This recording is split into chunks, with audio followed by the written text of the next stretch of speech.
Assalamualaikum warahmatullahi wabarakatuh. Waalaikumsalam warahmatullahi wabarakatuh. A'udzu billahi samil alim minasyaitonir rajim. Bismillahirrahmanirrahim. Alhamdulillahilladzi hadana li hadza wa ma kunna linahtadiya laula an hadanallah. Wassalatu wassalamu ala sayyidina Muhammadin nuril hidayah wa ala alihi wa sahbihi nujumir rasyad. Rabbi israh li sadri wa yassir li amri wahlul 'uqdatam min lisani yafqahu qawli. Raditu billahi rabba wa bil islami dina wa bi Muhammadin nabiyya wa rasula wa bil qur'ani imama wa hukma. Rabbi zidni ilma warzuqni fahma. Amma ba'du faqul. Hadratal muhtaramin wal mukarramin, para alim, para sepuh, tokoh masyarakat, pemuka agama semua yang saya hormati dan saya muliakan. Wabil khusus kepada Bapak Ustadz Haji Niman HS sebagai Ketua DKM Masjid Al-Jihar yang saya hormati dan saya muliakan serta saya cintai. Bapak Ustadz Sulaiman Afif yang saya hormati serta saya muliakan dan saya cintai. Bapak Ustadz Salim yang saya hormati dan saya muliakan serta saya cintai.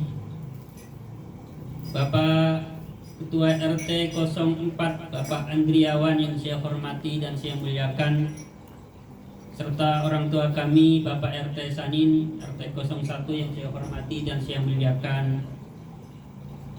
Para hadirin semuanya yang dimuliakan oleh Allah Subhanahu wa taala yang saya cintai dan saya hormati serta saya muliakan. Mari kita sama-sama membaca hamdalah alhamdulillahirabbil alamin sebagai ungkapan rasa syukur kita kehadirat Allah Subhanahu wa taala yang telah memberikan nikmat hidup yang begitu besar dan begitu banyak kepada kita sekalian. Di antara nikmat hidup yang masih dapat kita rasakan bersama-sama sampai detik malam hari ini, alhamdulillah saya merasakan pada malam hari ini suatu kenikmatan karena masih bisa menatap wajah-wajah orang-orang soleh, masih bisa menatap wajah-wajah orang-orang alim. Jadi disebutkan di dalam kitab Tamblihul Ghafilin, man jalasa ma'as solihin zadahullahu rukhbata fit ta'at wa zinabil manhiyat wa man jalasa ma'al ulama'i zadallahu al-ilma wal wara'a. Barang siapa yang duduk-duduk dengan orang-orang soleh, maka Allah akan menambahkan kepadanya kecintaan terhadap ketaatan dan akan berusaha menghindar dari perbuatan-perbuatan tercela. Dan barang siapa yang duduk-duduk dengan orang-orang alim, maka Allah akan menambahkan kepadanya ilmu pengetahuan dan sifat wirangi. Sifat wirangi itu apa? Sifat wirangi adalah lebih berhati-hati di dalam menjaga perkara-perkara yang haram, syubhat serta makruh. Itu sifat wirangi. Selanjutnya sholawat serta salam semoga tersanjungkan pada baginda Nabi Agung Muhammad sallallahu alaihi wasallam yang saya hormati sahibul musibah. Sengaja saya bikin di belakang Bapak Syarifuddin yang saya cintai dan saya hormati serta saya muliakan, yang insya Allah saat-saat ini sedang dicintai, dikasihi oleh Allah Subhanahu wa ta'ala. Sebab banyak keterangan yang menjelaskan bahwa ketika Allah Subhanahu wa ta'ala mencintai hambanya, maka Allah akan memberikan musibah, maka Allah akan memberikan ujian. Maka di dalam pembahasan hikam saya sampai memberikan suatu judul bahwa di balik musibah ada sebuah hikmah. Kenapa saya katakan di balik musibah ada sebuah hikmah? Karena memang skenario Allah Subhanahu wa ta'ala ketika menghendaki hambanya untuk menjadi seorang hamba yang baik, yang tunduk, yang patuh, yang selalu mengingat Allah Subhanahu wa taala. Salah satu skenario Allah Subhanahu wa taala adalah dengan memberikan musibah. Orang paling mudah untuk kembali mengingat Allah Subhanahu wa taala dengan cara dikasih musibah. Makanya melalui forum yang mulia ini, ya, sebagai tambahan saya menyampaikan satu ayat. A'udzubillahi minasyaitonirrajim. Bismillahirrahmanirrahim. Wa idza an'amna 'alal insani a'rada wa na'a bi janibi wa idza massahu syarru fadhu du'ain arid. Kata Allah, dan ketika kami berikan kenikmatan pada manusia, maka umumnya manusia itu akan membelakangi Allah. Artinya membelakangi Allah, tidak mau mengingat Allah. Sulit sekali untuk tunduk taat, untuk mengingat Allah sulit. Kalau dikasih nih, maka caranya ketika Allah suka dengan hambanya, supaya ingat lagi kepada Allah, diberi rasa tidak aman. Wa idza masawi syarru fadhu du'ain arid. Maka ketika manusia diberikan rasa tidak aman, rasa tidak nyaman, rasa tidak enak, buru-buru berdoa, fadhu du'ain arid. Coba dipahami, ya enggak Pak? Panjenengan semua ketika sedang mengalami rasa enggak nyaman, enggak enak, ada suatu permasalahan yang menurut kita dirasa berat, kan banyak-banyak doa kan? Jangan setelah sholat kadang-kadang di jalan saja doa, ya Allah tolonglah hamba, ya Allah hamba sedang begini-begini. Karena apa? Sedang diberikan rasa tidak aman, rasa tidak nyaman. Jadi dalam pembahasan saya di dalam kitab Hikam ini, saya banyak membahas tentang tentang musibah, yang dimana di balik musibah itu ada sebuah hikmah. Saudaraku rahimakumullah, semua yang saya hormati dan saya muliakan, mohon izin kepada para tamu undangan semuanya. Pada pertemuan kali ini saya sedikit menyampaikan tentang hal-hal yang berkaitan dengan keluarnya ruh. Ya, ini tujuannya untuk mengingatkan pribadi saya, dan semoga yang bisa mendengarkan suara saya juga bisa lebih waspada lagi dalam hidup ini, karena suka atau tidak suka, cepat atau lambat, yang namanya kematian pasti akan datang. Sebab dikatakan kullu nafsin dha'iqatul maut, setiap yang bernyawa, setiap yang ada nafasnya pasti akan merasakan yang namanya kematian. Langsung saja, Bismillahirrahmanirrahim. Saya bacakan materinya terlebih dahulu. Qala an-nabiyyu alaihi salam, idza kharaja ar-ruhu min badani ibni adama wa madha thalathatu ayamin yaqulu ar-ruhu ya rabbi idhan li hatta amsha wa anzura ila jasadi alladhi kuntu fi fayadhinu Allah ta'ala lahu fi yaji'u ila qabrihi wa yanzuru ilaihi min ba'idin qad sala mimman fakhirihi wa min fammihi damun fayabki bukaan tawilan thumma yaqulu awah ya jasadi al-miskin ya habibi adadhkuru ayama hayatika hadal manzilu manzilul wahsyah wal bala'i wal kurbi wal husni wan nadamati.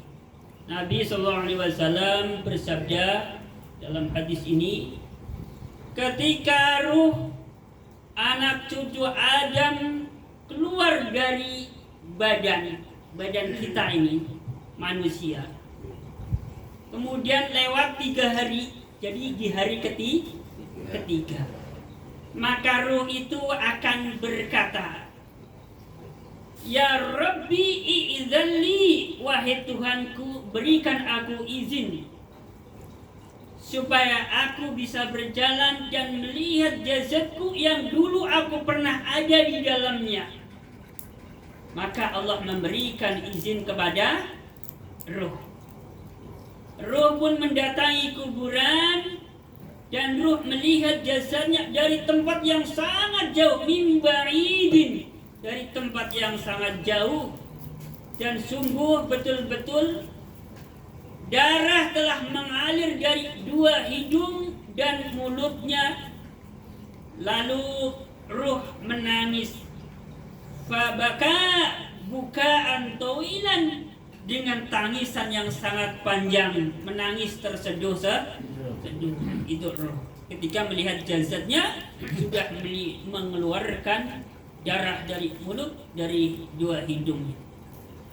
Kemudian roh berkata, "Silaka, wahai jasadku, wahai kekasihku, apakah dulu kamu ingat semasa hidupmu bahwa tempat ini adalah tempat yang penuh dengan rasa gelisah?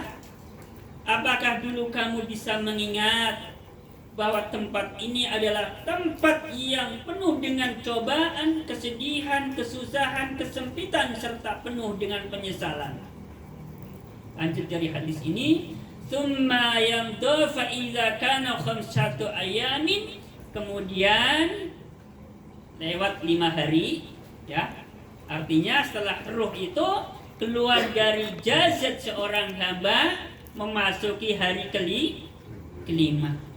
Ruh akan berkata lagi begini, "Ya Rabbi i'dzalli hatta anzura ila jasadi faya'dhinullahu lahu fayati ila qabrihi."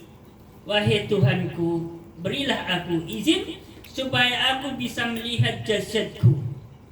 Lalu Allah memberikan izin kepada ruh. Ruh pun mendatangi kuburnya dan melihat jasadnya dari tempat yang sangat jauh. Wa qad sala mimman fakhoraihi wa min fammihi wa udhunaihi ma'un sadidun wa qaihun.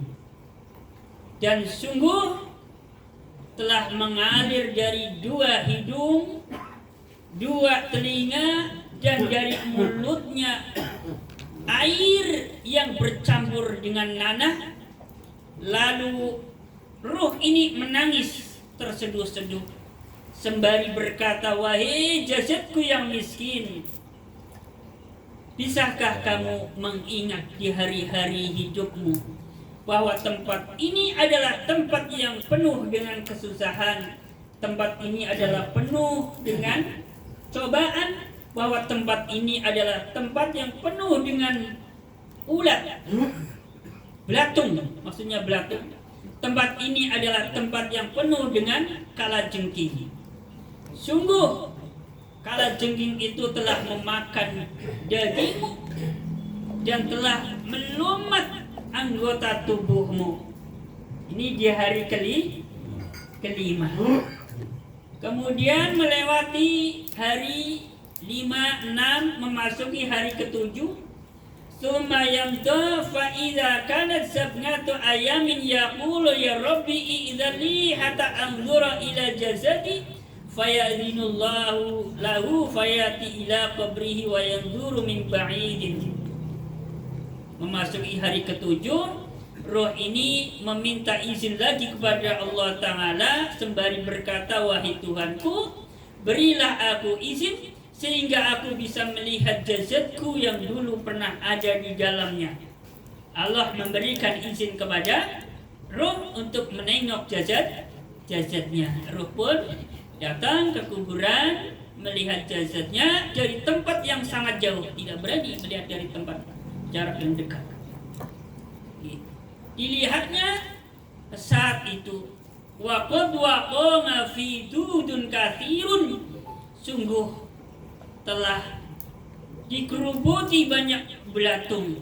Fayati bukaan syadidan, lalu ruh itu menangis dengan tangisan yang sangat dahsyat. Fayaqulu ya jasadi, kemudian ruh berkata, "Wahai jasadku, atadhkuru ayyama hayatika aina auladuka wa aina aqrabauka wa aina zawjatuka wa aina ikhwanuka wa aina asdiqauka wa aina rufa'uka wa aina jiranuka alladzina kanu yardawna jiwaraka al-yawma yabkuna alayya wa alayka.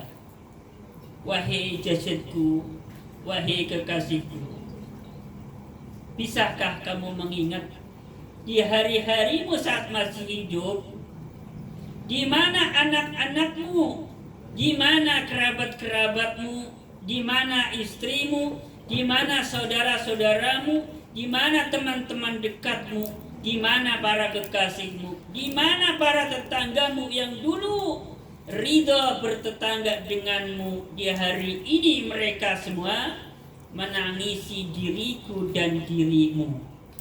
Jadi dalam kesimpulan hadis ini yang ingin saya sampaikan sebenarnya,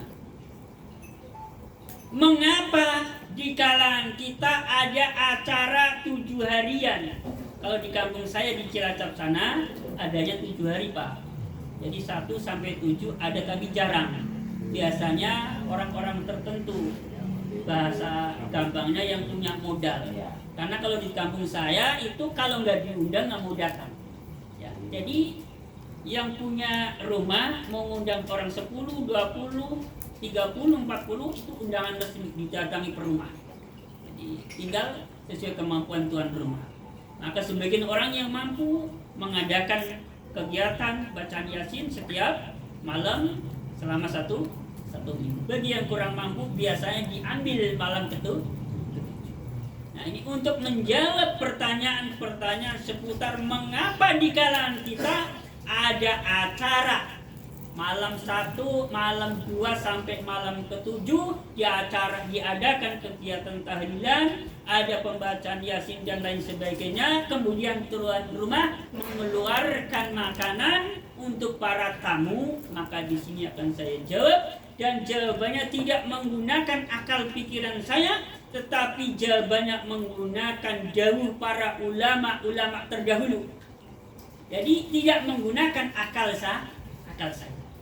Imam Tawus berkata di dalam kitab Halwi lil Fatawi begini: Innal fatai annal mauta yuftanuna fi kuburihim sabnan. Sesungguhnya, kata Imam Tawus, orang-orang yang sudah meninggal dunia selama 7 hari itu di dalam kuburnya mendapatkan ujian. Maka karena si mayit selama 7 hari ini mendapatkan ujian yang sangat dahsyat di dalam kuburnya, fakanu yastahibuna ayyut'imu anhum tilkal ayam. Maka mereka ulama-ulama terdahulu, ulama-ulama salaf menghukumi sunnah bahwasanya memberikan makan atas nama si mayit untuk para tamu. Jadi cara yang semacam ini sudah benar. Tinggal sekarang ayo monggo diluruskan niatnya. Jadi tuan rumah setiap ada acara semacam ini mohon niatnya diluruskan, bahwa di dalam kita mengeluarkan makanan, hidangan apapun itu bentuknya, kita niatkan sebagai sedekah atas nama almarhum atau almarhumah, supaya pahalanya mengalir kepada si mayit. Begitu ya Pak Syarif ya. Jadi niatkan sedekah ini atas nama almarhumah Silvi Safira. Insya Allah pahala mengalir kepada Nanda Silvi. Begitu ya. Amin. Jadi ada dasarnya ya. Jadi jangan dulu dibantah. Kadang-kadang saya berpikir begini Pak Ustadz, orang cerdas kalau nggak pinter bermasalah loh. Bahaya banget. Orang cerdas nggak pinter bermasalah. Tapi kalau orang pinter biarpun tidak begitu cerdas, insya Allah selamat. Lalu perbedaannya apa antara cerdas dengan pinter? Saya membuat definisi sendiri begini. Yang namanya cerdas itu bawaan lahir, kemampuan otak manusia mengolah jalan pikirannya. Oh ini begini, ini begini. Kemudian mengajukan pertanyaan begini. Kemudian mengkritisi ini begini. Ya. Tapi belum tentu orang ini kritis tapi pintar.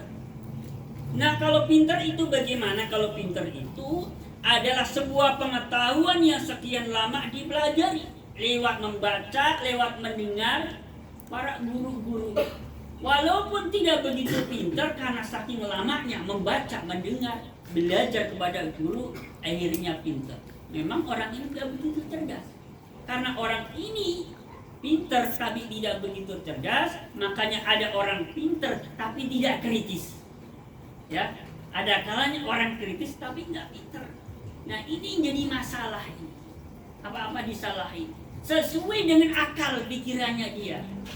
Ini salah, ini nggak benar karena begini-begini. Mengidahkan orang yang namanya keluarga ada yang meninggalkan sedang bersedih. Kenapa harus mengeluarkan hidangan? Kan itu membebani. Kan begitu. Ini menurut akal pikiran kita. Tapi menurut pendapat ulama-ulama terdahulu bukan seperti itu. Nah, jadi kembali lagi tadi antara bedanya antara pintar dengan cerdas. Barangkali inilah yang perlu saya sampaikan pada pertemuan kali ini. Sebenarnya intinya saya ingin menyampaikan tentang acara kegiatan dari malam 1 sampai malam ke-7 yang kemudian dibarengi dengan tuan rumah mengeluarkan hidangan sodakohan apapun itu bentuknya. Maka sekali lagi kita niatkan khususnya kepada sohibul musibah, diniatkan sodako atas nama almarhum atau almarhumah supaya pahalanya mengalir kepada almarhum atau almarhumah. Ini barangkali yang bisa saya sampaikan pada pertemuan kali ini. Mohon dibukakan pintu maaf yang seluas-luasnya apabila di dalam penyampaian saya ada yang kurang berkenan, ada yang kurang di dalam saya menjelaskan. Mohon dibukakan pintu maaf yang seluas-luasnya, utamanya kepada para guru tadi yang sudah saya sebutkan. Mohon maaf, bukakan pintu maaf yang seluas-luasnya apabila saya masih unggah-ungguhnya kata orang Jawa, tata keramanya masih dinilai kurang sopan, kurang berkenan. Mohon dibukakan pintu maaf yang seluas-luasnya. Akhirul qali billahi taufiq wal hidayah wa ridho inayah. Wassalamualaikum warahmatullahi wabarakatuh.